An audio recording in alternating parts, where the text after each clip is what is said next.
அனைவருக்கும் வணக்கம். விஜய் வந்து நான் குருன்னு சொன்னாங்க, தப்பாக சொல்லிட்டீங்க. எனக்கு தான் விஜய் குரு.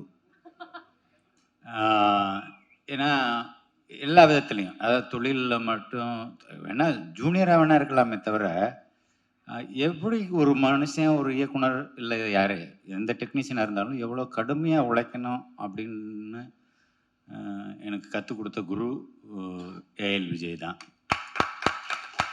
ஒரே வார்த்தையில் சொல்லணும்னா அவன் எனக்கு தாய்மானவன். என்னோட நல்லது கெட்டது எதுவாக இருந்தாலும் முதல் ஆளாக வந்து நின்று அதில் பங்கெடுத்து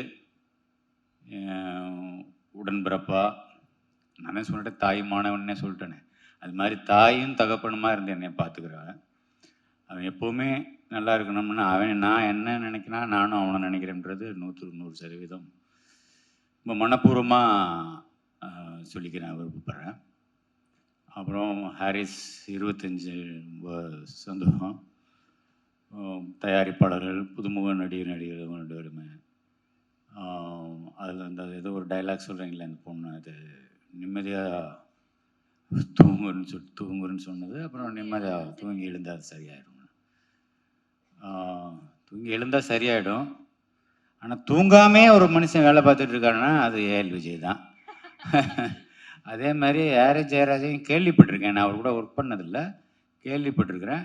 அவரும் வந்து எந்த நேரத்தில் எந்திரிச்சு ஸ்டுடியோவுக்கு வருவார், எந்த நேரத்தில் வந்து அவருக்கு ரெடி பண்ணிவிட்டு கூப்பிடுவாருன்ற மாதிரிலாம் சொல்லுவாங்க.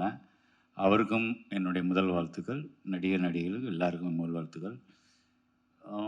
மேடம், நான் உங்களை கவனிக்கலை வெளிச்சத்தில். உங்களோட நான் மிகப்பெரிய ரசிகன். மதையானை கூட்டம் பார்த்ததுக்கப்புறம் அதில் ஒரு காட்சி ஒன்று வரும். விஜிமால்ல ஒரு காட்சி ஒன்று வரும். அந்த பையனை கொன்னதுக்கப்புறம் அந்த ரத்தத்தை துடைச்சிட்டு இருக்கிற போது அந்த ஐபால் ஒருத்தரையும் 2 பேரையும் திரும்பி அப்படியே உங்கள் மனசுக்குள்ளே இருக்கிறத வந்து கண்ணிலேயே காமிப்பீங்க. அது வந்து 100ல் ஒருத்தருக்கு தான் வரும். எனக்கு பிடித்த நடிகை ராதியா மேடம் தான். அதுக்கடுத்து நீங்கள் என்னன்றதில் நான் சொல்லிக்கிறதுல பெருமைப்படுறேன்.